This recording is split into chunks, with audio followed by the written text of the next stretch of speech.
So we are not necessarily going to be talking about the great gowns, beautiful gowns that were at the Met Gala, because I actually want to talk about taste. There has been so much reporting about the Silicon Valley fascination with taste lately. The tech invasion of the fashion world is happening on all sides. You have the Bezoses sponsoring the Met Gala. You have Palantir making chore coats as their merch. You have Mark Zuckerberg investing in a little bit of an image refresh in the past couple of years. My question, my interest is what will be the effect of this tech bro invasion? What does this mean for the fashion industry? What does this mean for our general ideas around taste and aesthetic and culture? I don't usually pretend to be a trend forecaster, but when chronically uncool people decide to be arbiters of taste and then enforce that through political and economic power, I think the only option for the rest of us is to reject their concept of taste altogether. Now, before we get into what that means and what that might look like, let's set the stage. Let's back up and talk about what's been going on. So the Met Gala is like fashion's Super Bowl, right? It has been elevated over the years to be one of the most talked about fashion events in the world. Remember, the Met Gala itself is a fundraiser for the Costume Institute, which is the only part of the Metropolitan Museum of Art in New York City that needs to raise its own funding. The Met Gala has actually been around for a long time. It began in 1948, and the tickets for that dinner at the time cost only $50, but it was still to support the Costume Institute, which had just recently joined the Met. An individual ticket today for the Met Gala goes for about $100,000. There are also corporate sponsors for the Met Gala. I found a list of past sponsors, which include everyone from expected fashion houses like Chanel and Dior, but also companies like American Express and the Campbell Soup Company. This year, the Costume Institute exhibition and benefit were made possible by Jeff Bezos and Lauren Sanchez Bezos, who gave a $10 million donation, reportedly. The content we get from the Met Gala is mostly from people walking essentially the red carpet up into the event. Not everyone walks that carpet. So Lauren Sanchez did, and we saw the outfit she wore, but her husband, Jeff Bezos, founder and executive chairman of Amazon, did not. Mark Zuckerberg, CEO of Meta, also attended the event but did not walk the red carpet. Meta, which is Facebook, bought a table at the Met Gala, as did a couple of other tech companies, OpenAI, Snap, ShopMy, and Amazon, which, purchasing tables is essentially how you donate to the fundraiser. The tech presence may seem overly pronounced this year, but there is a long history of this happening at the Met Gala. Amazon was actually the first tech company to sponsor the event back in 2012. Then Yahoo did it in 2016, Apple in 2017, Instagram in 2021 and 2022, and then TikTok in 2024. And I am not pointing that out to be like, oh, you guys are mad for no reason, this is old news, yada, yada, yada. No, I mean, I do think this is indicative of an encroaching tech presence within the fashion industry, but I also think that the reason people are mad is because of our current political climate. Silicon Valley has cozied up to the Trump administration in a way that really puts people off. Amazon donated $1 million to Trump's 2024 inauguration fund and then spent a baffling $75 million producing Melania Trump's vanity documentary, which only made $16 million, by the way, in box offices before they sort of just snuck it into streaming. Jeff Bezos also notably owns the Washington Post, and he blocked the paper from endorsing Kamala ahead of the 2024 election. So not only has Jeff Bezos and subsequently Amazon and his wife, Lauren Sanchez Bezos, seemingly gotten into bed with the Trump administration, their direct support of the arts through the Costume Institute and through the Met Gala seem really phony when you look at what the Trump administration has been doing to the arts and their funding. Since taking office, Trump has been doing his very best to cancel the National Endowment for the Arts and the Institution of Museum and Library Service grants. Those grants fund museum exhibitions, public art programs, historical research, and community arts initiatives. This year, speaking of money, the Met Gala raised $42 million. I have been seeing some comments of people being like, where is all this money going? There's no way that they need $42 million for their operating budget. And the answer is no, they don't. They actually only need about $5 million for their operating budget each year, but what the Met Gala has allowed them to do is start building an endowment. They have been saving and investing their money so that they don't need to rely on the Met Gala as a fundraising event every year in the future. The Met is not super transparent around individual department funding, but the New York Times did some back-of-the-envelope math, and they think that it's possible that by 2030, or as soon as 2028, the Costume Institute will have saved enough money to support themselves for the foreseeable future. So there's a real possibility that the Met Gala will not continue on in the way it has in the past. Maybe it'll happen less frequently, maybe the ticket prices will be lower, it'll just be a smaller event. I think the timing for that, unfortunately, could not be better because there's a real pervasive feeling right now that the Met Gala has jumped the shark. I feel like recently I was listening to Brenda Hashtag's podcast. She is a very interesting cultural commentator, very plugged into the luxury industry, and she was essentially saying that the Met Gala is not cool anymore. I don't know if that's her personal opinion or if that's what the word is on the street, or her street where she lives in the industry. There's always been controversy around the Met Gala. Some people don't realize that it's a fundraiser, but even if it is a fundraiser, even if people know it's a fundraiser, there's just an ick, that tired old comparison to the Hunger Games and like the Capitol and just this show of extravagance. I mean, we don't have an appreciation for that in the way that we used to as a society. And this year, it just seemed like either people were uninterested, they were actively boycotting the event, which I thought was great, or there was just a general negative downer kind of feeling about it. People were not happy with the outfits. A lot of the online, what do they call them, like green screen commenters were coming out with a lot of negativity, which of course helps with the algorithm, but yeah, they weren't happy. I also think compared to the theme last year, which was Black Dandyism, the outfits were so fabulous. They had a great cast of celebrities. Like people really came out and had a passion for it. And you could tell that the people who attended had a passion for the subject and they had a passion for their outfits. And it worked. Like it, I think, was able to sidestep a lot of the classic criticisms because it was specifically highlighting and celebrating a historically overlooked section of the fashion industry, of the fashion world in the US. And this year we had this sort of ambiguous fashion as art theme, which can be taken very literally, which some people did, where they took specific works of art and essentially recreated them as outfits, which I would say is like the bare minimum to do for this event. And then you had a lot of people who were wearing pretty boring outfits. This article that Variety published was called How the Met Gala Transformed into the Tacky Bezos Ball. It's written by Carla Coate. She said, "The red carpet at any given moment looked like a poorly constructed collage. A general rule of thumb for the Met Gala: if you can comfortably wear it to the Oscars, you should probably try a little harder. That message does not seem to have been conveyed." And of course, in a way that was completely predictable, and yet still somehow a surprise, the number one culprit for wearing a dress that could have comfortably been worn at the Oscars was Lauren Sanchez Bezos. The dress was designed by Schiaparelli and inspired by a famous and, at the time, scandalous portrait of Madame X by John Singer Sargent. Not only was the dress relatively simple and pretty unimpressive, two other attendees also pulled from the same reference. Claire Foy wore a version with a little bomber jacket, and Julianne Moore also wore something that evoked the painting. I actually liked, if we're getting into my opinions, I liked Claire Foy's best, if anyone cares. I don't know if the jacket was amazing, but I thought the black dress with the pleat, there was just more depth and draping and artistry to her gown. Unfortunately, the pervading consensus seems to be that this was a flop. Lauren Sanchez Bezos really went after cultural cachet. She wanted to use the tools at her disposal, which are essentially her husband's money, to become an it girl. And it didn't work. If anything, people are even more unhappy with her than they were before. Before we keep talking about why you can't buy taste, I want to thank the sponsor for this video, Monarch. Monarch is a private ad-free personal finance platform. So essentially what you can do is add in all your financial accounts, your savings, your credit card, your retirement account into one place, and you see everything on one dashboard. You can track, you can budget, you can look at investments, you can make decisions with your partner. I got married, I was going to say recently, but it's been a year, and we have been going through obviously a lot of financial changes that happen when you get married. So we have started new bank accounts. We've been tracking things together, having a lot more financial conversations. What we used to have to do is log into every account, look at things, make sure, we had enough money in our checking to pay off our credit card, and you're logging and looking at different accounts. It's so nice to have one place that Monarch gives you where you can look at everything at once. You can also have, people can log in and you can track it together. You can put all your stuff in one place and everyone can look at it on their own time if you need to do that for the health of your relationship. You can also set up specific notification systems. They don't have to be overwhelming. You can just be like, let me know if I've overspent on this one part of my budget.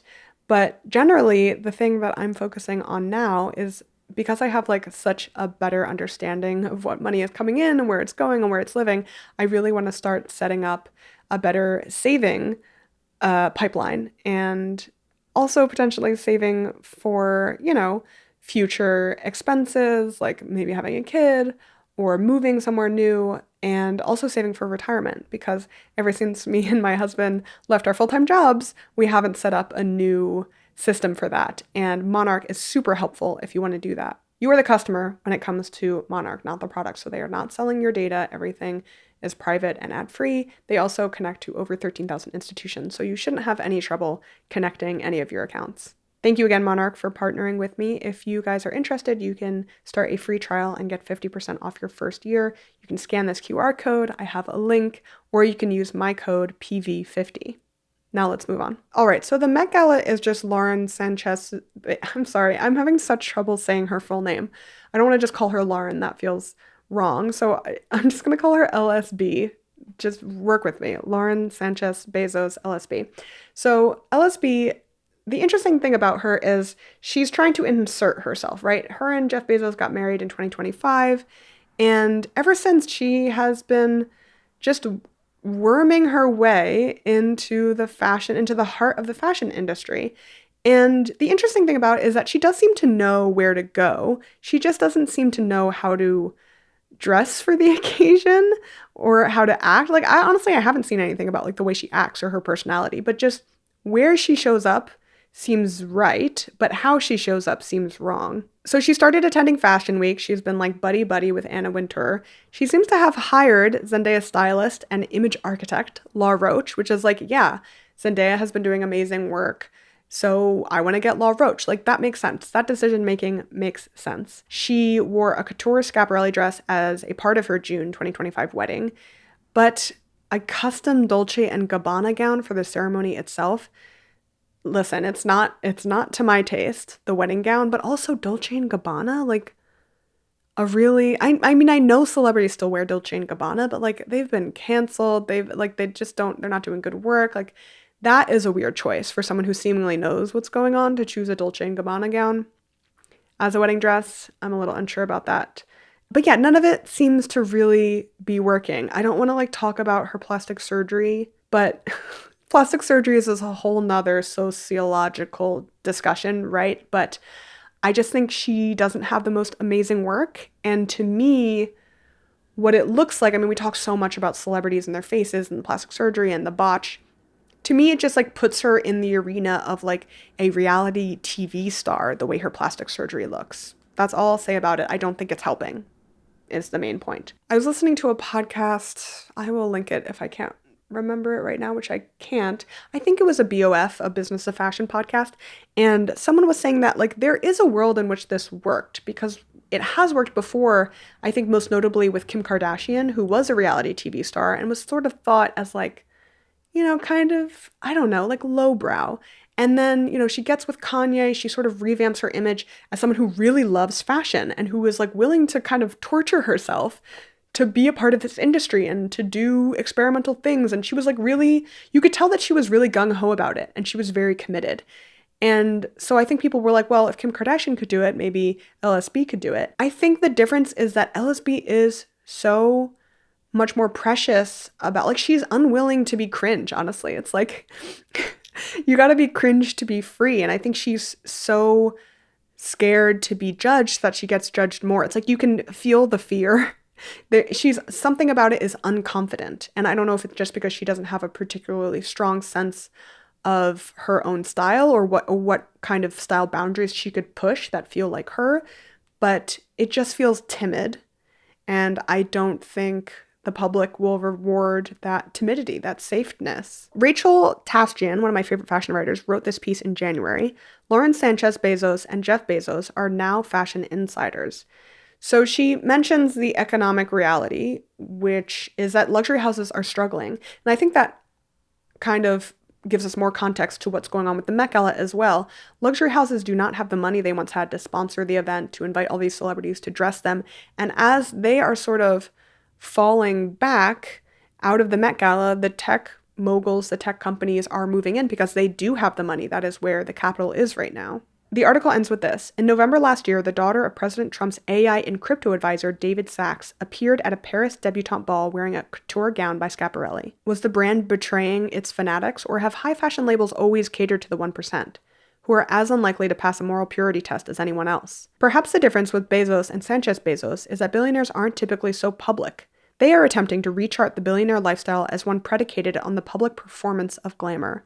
The better question is why so many of us expect fashion to make us feel good, when the industry shows us time and time again that in order to survive, it must make us feel anything but. Love her. Anyway, the hard truth of the situation is that the American oligarchy has become interested in cultural power. The term oligarch means government by the few. I would recommend you look up Citizens United if you aren't familiar. It is a Supreme Court decision that came down in 2010, and it reversed century-old campaign restrictions and let corporations spend unlimited money on elections. So if you have the money, you can buy political power. So you wind up with people like Elon Musk, Peter Thiel, David Sachs, Mark Anderson, and Vivek Ramaswamy, who have economic power, they gain political power, and now they want you to think that they are cool. The Silicon Valley world also, for the longest time, was known for rejecting like traditional office wear restrictions. So no more business casual. They wanted to wear like their little uniforms, right? Everything was about efficiency. If you wake up and you wear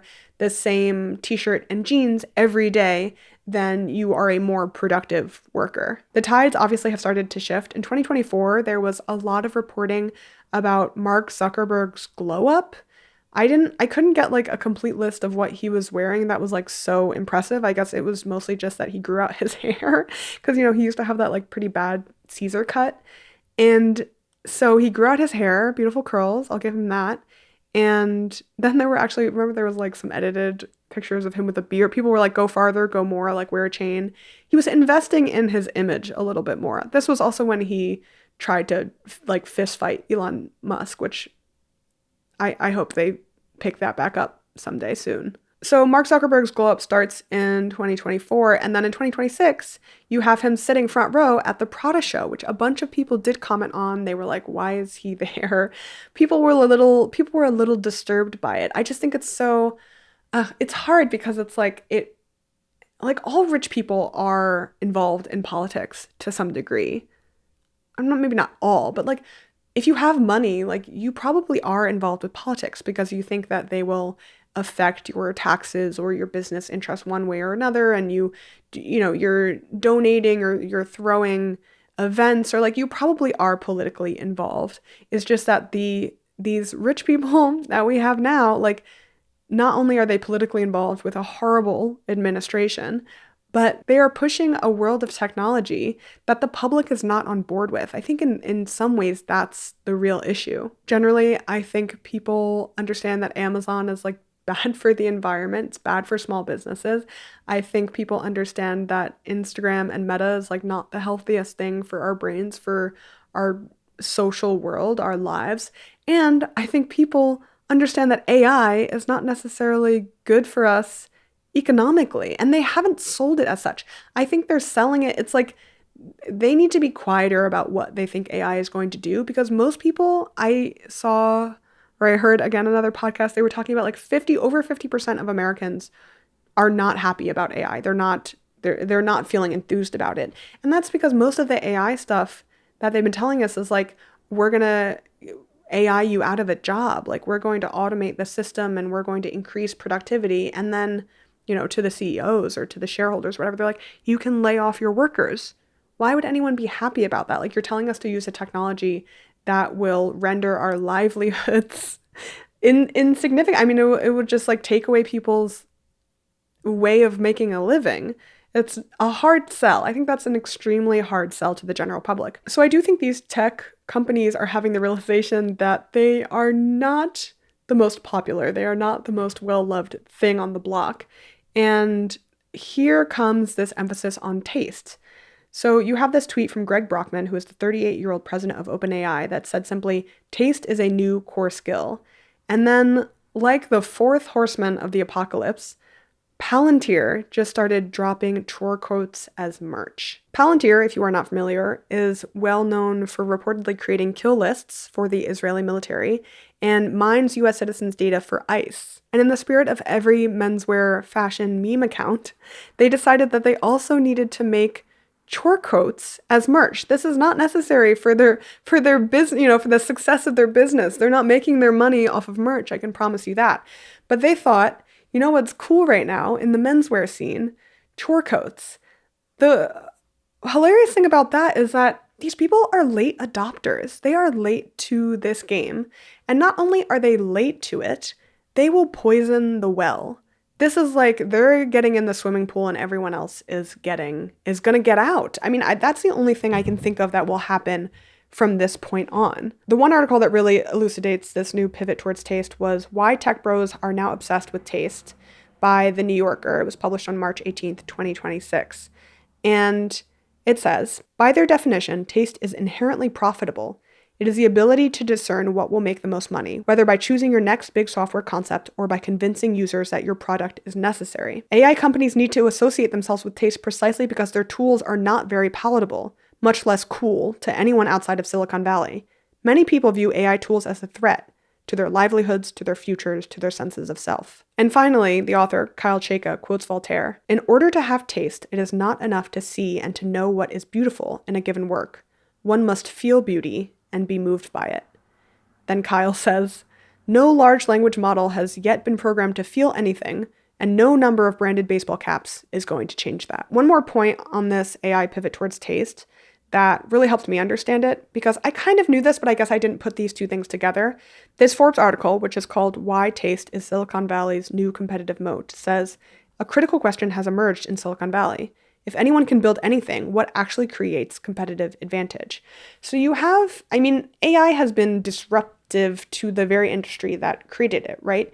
A lot of the hard work of coding, listen, this is not my world, but a lot of I do understand like vibe coding exists nowadays, right? You have an AI tool that you can be like, I want to create this type of app, and it lets you do that.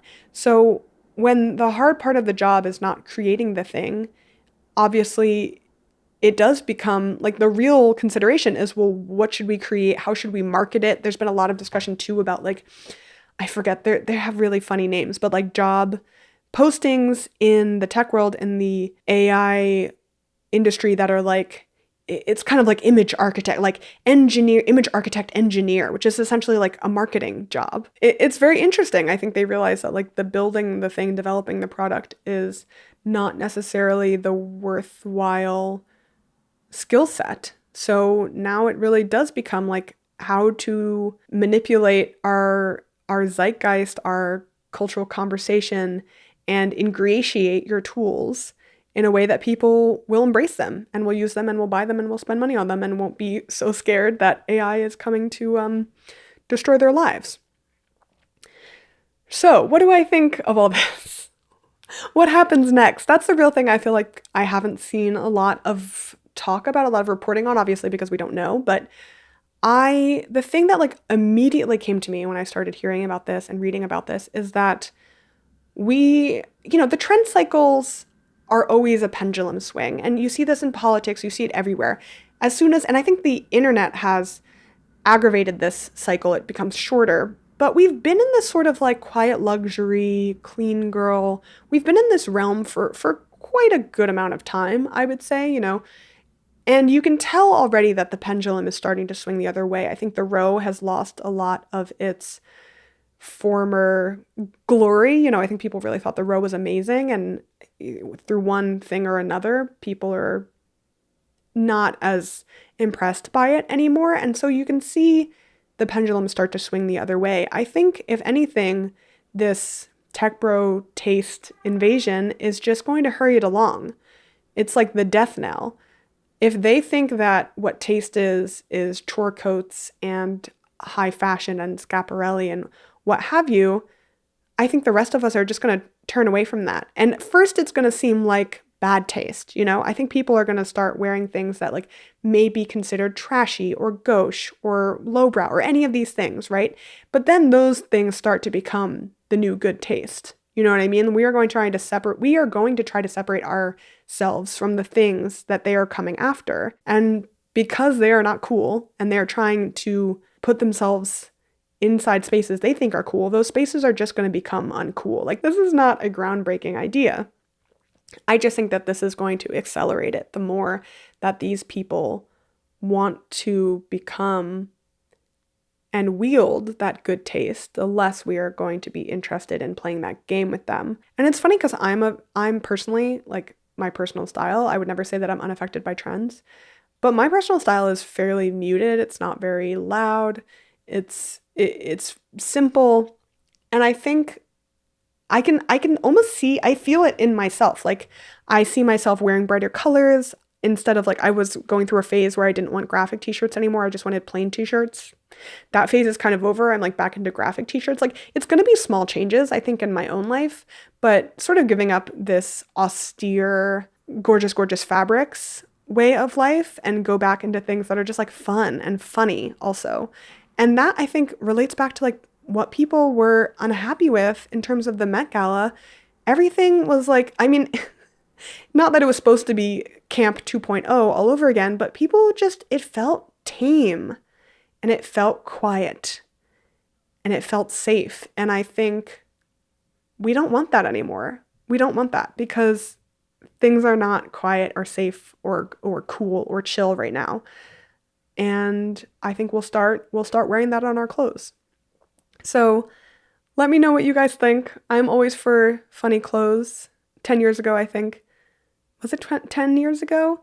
Rian Phin, who I mention, or probably should be mentioning in every one of my videos, because she's the foundation of all my fashion philosophy, my understanding about fashion. But she was the person who coined in my mind Funny Clothes 2K and then whatever year it was. I can't remember the first year she did it. Funny Clothes 2K16, Funny Clothes 2K12, like 16 sounds right, 14, something with a teen. And that idea has never, ever left my brain. So I'm wondering if, 10 years, instead of the 20-year cycle, 10-year cycle, we're going to go back to Funny Clothes 2K26 and beyond. Probably Funny Clothes 2K27. I don't think this is going to happen immediately. I think it's going to be a slow change. Oh, the last thing I wanted to mention is that I found this funny Substack article called Taste is Eating Silicon Valley. It's actually from September 2024, so they were a little bit ahead of the game. And while I was reading it about how Silicon Valley has a taste issue, I realized, I was like, this article is definitely written with AI. And I put it, it's like about AI and everything, and I put it in one of those, like, check if this is AI. And it was like, this is almost 100% AI. The person probably put it through AI and then sort of rewrote over it, but it just reads like AI. And I'm just like,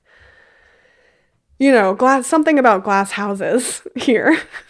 Just as software ate the world and dramatically transformed industries in the last era, taste is now eating software, and with it, Silicon Valley and the world. Thank you, Working Theory. I hope you start writing your own articles from scratch. All right, thanks for watching. I'll talk to you guys next time.